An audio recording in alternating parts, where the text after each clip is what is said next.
Got to compose themselves again. Attention. Go. And a nice clean start this time.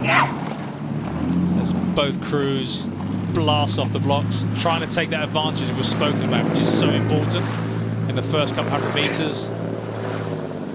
Getting that rate right up before you start to lengthen out. But also maintaining your line. We spoke about how important that is as you go off the blocks, so you don't kill the boat speed. You don't want to use your rudder earlier on as you're trying to get your boat speed up. Yeah, you can see some pretty heavy course corrections going on from both crews, actually. Looks like they've readjusted now. But I remember racing here, I don't know if you felt the same, Tom, is that once you got inside the booms, which are these white posts, I felt secure. It was that bit to get inside them when I used to steer, was always petrified of. Don't want to make a mistake. Yeah, exactly. You're like you say, the island comes rushing up at you out of sort of nowhere, and it's like the booms move away, the buoys move away from you. In reality, they don't. It's just the island almost sucks in and then sucks out again. So, yeah, it certainly, once you're in the booms, it certainly feels a lot safer. But we look like we have a really good race on our hands here. Two well-matched crews, Trentham and Wycliffe. Not much to choose between either crew, actually. Probably Trentham on the near side with the slight advantage at this stage. Yeah, it's a great, that first marker, they've gone through the quarter mile there, you know, kind of neck and neck, not much between them, probably canvas. Trentham just easing out a little bit. Are they in that better rhythm? It's about coming off that fast, frantic start, isn't it? And then finding that cruising pace. It's a vastly underappreciated skill, actually, in rowing. It's being able to, within the context of a competitive race, almost wind down in the race mentally and settle into your rhythm and be like, okay, this is where we're going to sit, this is where we're going to, you know, essentially this is our cruise speed for the race itself after coming down off, you know, as you say, a frantic first 20, 30 strokes. But both crews, I think, have settled quite well. I would say I'd agree with you, actually, Mark. I think Trentham looked like they had the better rhythm, but Wycliffe not going anywhere at all. No, I actually think Wycliffe are moving better as a unit on that far side, so it'd be interesting to see how this plays out. You know, you talk about energy expenditure, you know, when you maybe aren't rowing so efficiently as you move down the rest of the race course, does that become more impactful? But you can see the wind's just picked up as well on the course, so it's turning to, looks a bit of a headwind out there, so it's making the course a bit longer. It's going to take them longer to get down the course.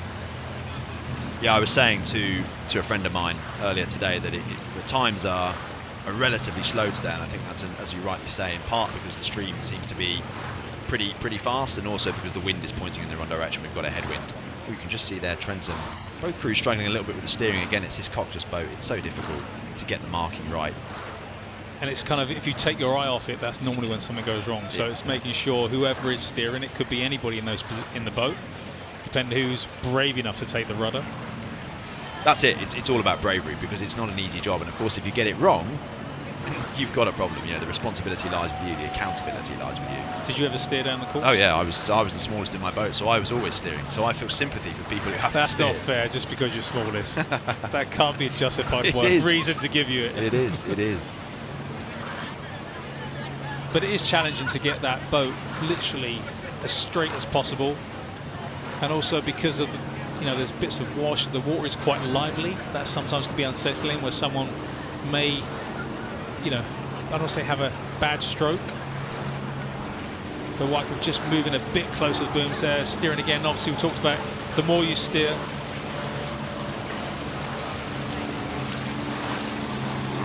so just to confirm that the bow person of each boat is steering, which makes it very difficult because sometimes you can't see over your crewmates to see if you are in the right lane, basically, or the right line.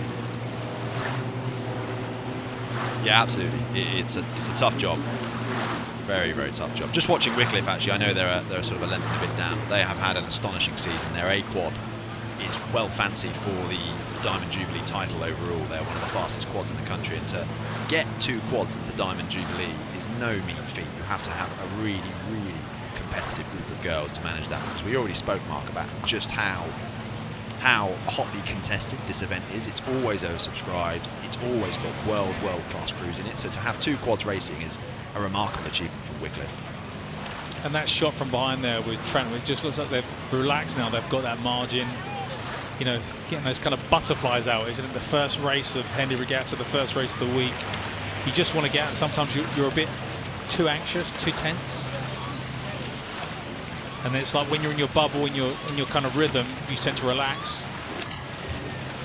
Exactly. It's sort of about exercising a couple of those psychological demons and just getting a spin down the course, getting, as you say, into that rhythm, finding out, you know, how you react as a crew to this type of environment.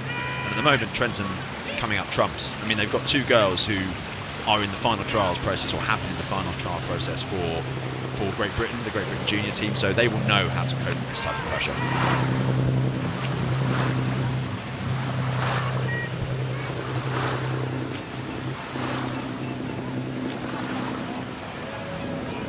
So we've just seen Wycliffe once again just having to steer. They're just coming across. You can see the umpire's launch.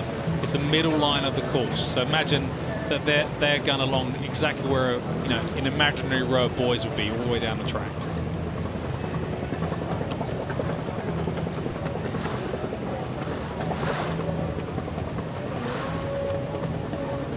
There's also, we've seen some early races with coxes that are doing the calls. Obviously, there'll be an athlete in these boats that will be doing the calls, you know, observing the race, relaying it to the other athletes, and that's a really tough job as well, isn't it?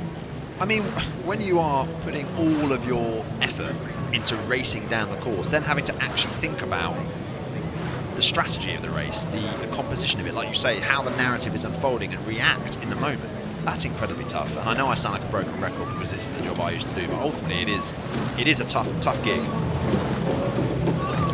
It's also choosing the words you're going to use, because you can't say a sentence, but a word has to relate to something, and that's part of that preparation you would have done before coming here.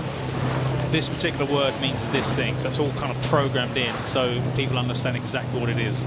Exactly. You'll almost have a playbook in your head of how the race is going to unfold for your particular crew, where you're going to do your pushes, how you're going to try and react at different moments, because ultimately each crew comes into the event or comes into the race without any knowledge of what the other crew are going to do. So the coach that I've always worked with has always said, look, focus on your own boat, and what will be will be. Just execute your race plan as best you can. And I think both of these crews are doing that. It looks like Trentham's race plan, physiology, psychology is just a bit more superior at the moment. And it's their first, each one of these athletes, it's their first Henley Regatta as well, so getting those butterflies out, you know, will really help them as they move on to, you know, if they keep this margin. You know, we're still early days yet.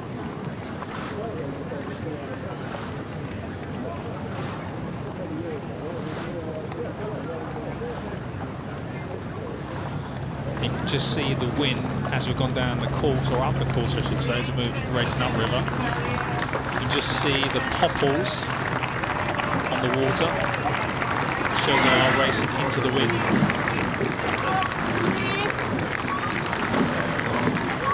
Someone needs to grease some hinges by the sound of it. It's a coach's job, isn't it? That's what they should be doing. I'm sure that'd be one thing the athletes will be saying as soon as they come in. Can you get rid of that squeaking?